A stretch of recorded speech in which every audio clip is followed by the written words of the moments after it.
8 de la mañana con 2 minutos. Continuamos en la primera emisión de MBS Noticias. Le agradezco enormemente a Lorenzo Córdoba, consejero presidente del INE, que me acompañe vía telefónica esta mañana. ¿Qué tal? Muy buenos días. Buenos días, Pamela, qué gusto de saludarte. Bueno, pues por supuesto con reacciones a la reducción del presupuesto del INE. Sí, claro. Como sabes y como has informado, pues la Cámara de Diputados acordó una reducción al de por sí ya austero, agotado presupuesto que habíamos presentado, el presupuesto más bajo de la historia del INE, que presentamos de manera muy responsable y asumiendo, digamos, el llamado que había hecho el nuevo gobierno.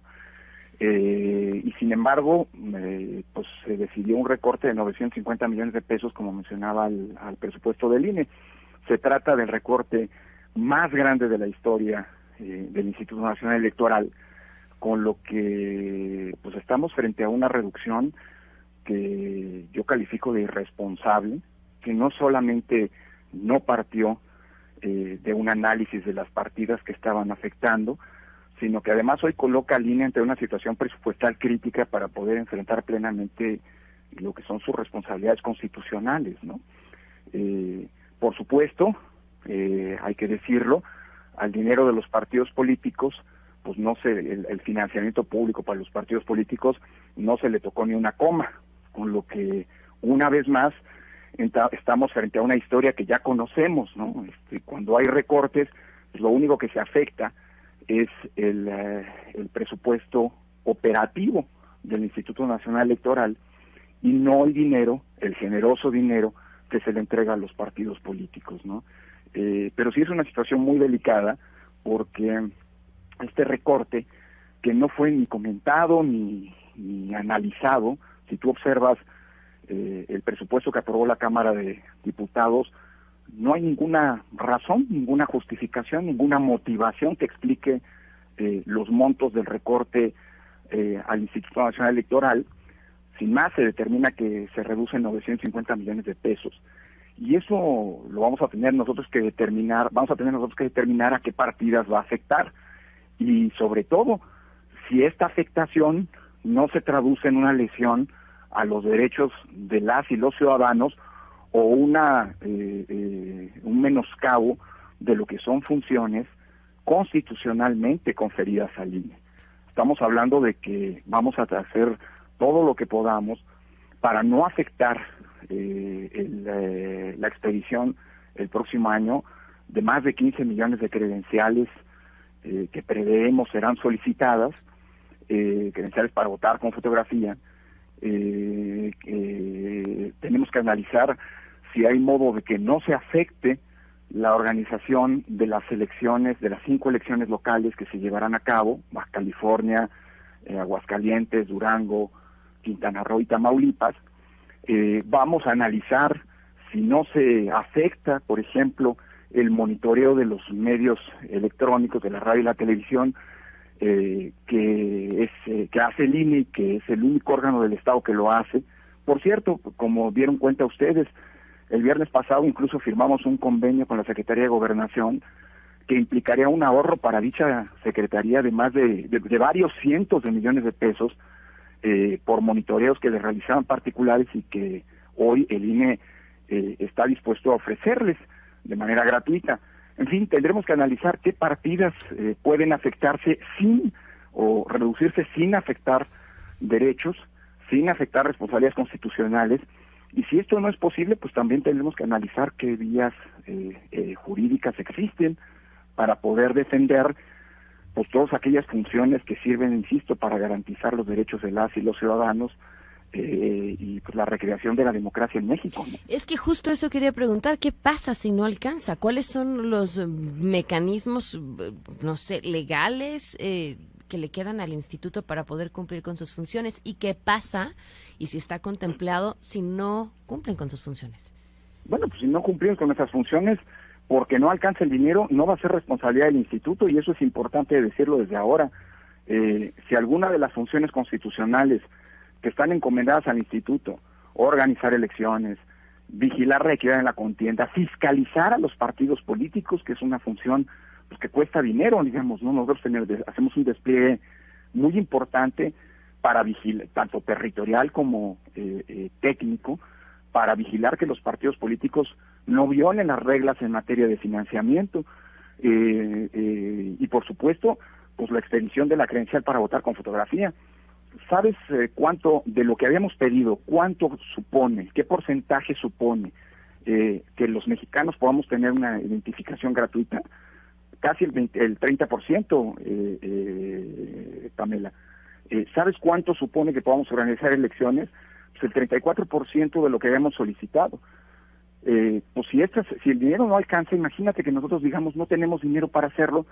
¿No lo podemos organizar o no podemos credencializar? Sería gravísimo. Imagínate que tú llegas a solicitar una credencial y te decimos con el módulo cerrado, usted disculpe, como la Cámara de Diputados no nos autorizó un presupuesto, no va a haber credenciales en lo que queda del año. Sería una situación gravísima, Pamela, y nosotros no queremos poner a los ciudadanos cuyos derechos nosotros garantizamos en esas circunstancias. Así que pues tendremos que analizar todas las vías, tanto desde el punto de vista presupuestal, para ver cómo es posible que sin merma en la calidad técnica y en el servicio que brinda a la ciudadanía el Instituto Nacional Electoral se puede asimilar esta reducción. Y si ello no es posible, pues bueno, también tendremos que explorar qué rutas existen, porque pues una decisión de la Cámara de Diputados irresponsable como la que se tomó no puede poner en riesgo los derechos de las y los mexicanos, ¿no?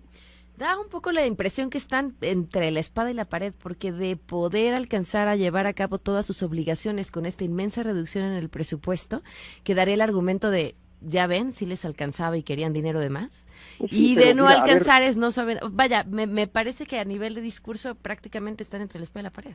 Pues sí, pero nosotros no estamos en una lógica discursiva, vamos a actuar con mucha responsabilidad como lo hemos hecho. Por eso mismo, Ivette, pedimos el presupuesto más bajo en nuestra historia. Por eso mismo se lo explicamos al actual secretario de Hacienda, que por cierto, debo decirlo, en su momento consideró que veía con buenos ojos lo que estábamos planteando, un presupuesto, repito, que era el más bajo de nuestra historia, que estaba 5% abajo del más bajo hasta ahora presentado. Entendiendo con mucha responsabilidad pues los tiempos y el llamado del actual gobierno para generar la mayor cantidad de recursos, liberar la mayor cantidad de recursos para que fueran utilizados en atender los principales problemas nacionales. Hablamos con distintos interlocutores en la Cámara de Diputados explicando nuestro presupuesto, y por eso públicamente la semana pasada y en los días previos señalamos que estábamos en toda la disposición de explicar a las y los legisladores que así lo quisieran por qué estábamos pidiendo cada peso y cada centavo de lo que solicitábamos. Todos y cada uno de estos recursos estaba absolutamente justificado. Hoy pues estamos en un dilema, por cierto, nadie nos buscó para este propósito, estamos ante un dilema porque la Cámara sin ningún análisis simple y sencillamente determinó esta reducción, y hoy pues eso nos coloca en la situación de tener que decir qué vamos a dejar de hacer cuando todo lo que teníamos que hacer pues tiene una base constitucional, y eso es una situación muy grave, de ahí nuestra preocupación, ¿no? Ahora, cuando llegan a este acuerdo con la Secretaría de Gobernación para adquirir mayores responsabilidades y, como decías, ahorrarle cientos de millones de pesos a la misma Secretaría de Gobernación, ¿este punto se tocó, se tomó en cuenta, tenían algo considerado? Por lo visto no, claro que lo hablamos con la Secretaría de Gobernación, que por cierto reconozco y agradezco la deferencia con la que se expresó respecto del Instituto Nacional Electoral, reconociendo pues el trabajo que habíamos realizado en las últimas elecciones y el rol histórico que ha tenido el Instituto Nacional Electoral.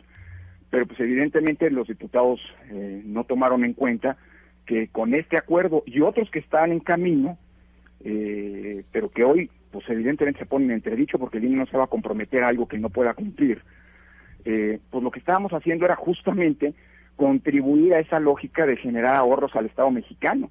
Estamos hablando de varios cientos de millones de pesos que hoy la Secretaría de Gobernación ya no tenía que erogar, ¿no? O no tendrá que erogar gracias al acuerdo con el INE. Pero pues mira, si nosotros vamos a tomar la decisión, pues, habrá que analizarlo, pero si nosotros tuviéramos que tomar la decisión de que no tenemos recursos para poder seguir monitoreando las emisiones de radio y televisión, pues evidentemente pues no vamos a poder cumplir con con la materia del convenio que acabamos de suscribir, ¿no? Y bueno, pues Gobernación tendrá en ese caso pues que ver quién le hace el monitoreo o de dónde saca los recursos que gracias al INE iban a ahorrar en el futuro, ¿no? Ahora emitieron ayer justamente este comunicado en donde dicen no sabemos si podremos hacer frente a lo que nos viene por esta reducción. ¿Han tenido alguna respuesta? No, ninguna. Bueno, sí, perdón. Ese comunicado lo emitimos después de que la Comisión de Presupuesto hizo público su intención de presentar al Pleno un proyecto de presupuesto con este recorte. La respuesta fue que el Pleno lo votó. Digo, si quieres decirlo de alguna manera, no, o en otras palabras, no hubo ninguna reacción favorable a este llamado que hizo el INE. ¿Qué sigue para el INE? Bueno, pues actuar con mucha responsabilidad. En este contexto, el INE tiene que actuar con la responsabilidad con la que no actuó la Cámara de Diputados. Tendremos que analizar qué proyectos podemos eventualmente suspender, afectando lo menos posible a las y los ciudadanos, analizar si eso nos permite asumir el recorte que se nos estableció, y si eso no es posible, pues tendremos que analizar qué rutas jurídicas siguen, ¿no? Eventualmente. ¿Cuándo sabremos, cuándo tendrán resultados de este análisis de lo que podrán hacer con lo que les tocó? Pues vamos a tener que comenzar desde ahora, no me gustaría adelantar una fecha.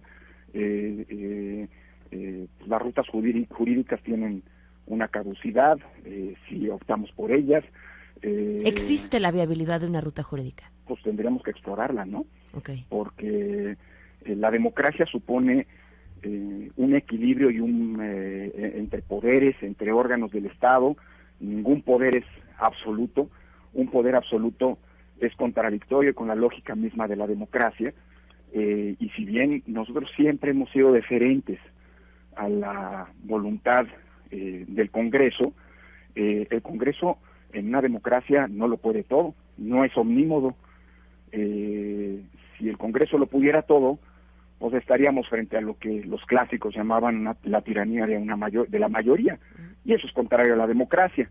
Entonces, pues tendremos que analizar, digamos, y evidentemente, pues si hay necesidad, pues tendremos que recurrir a las vías que la democracia y que el Estado de Derecho prevén para evitar o controlar o acotar pues, actuaciones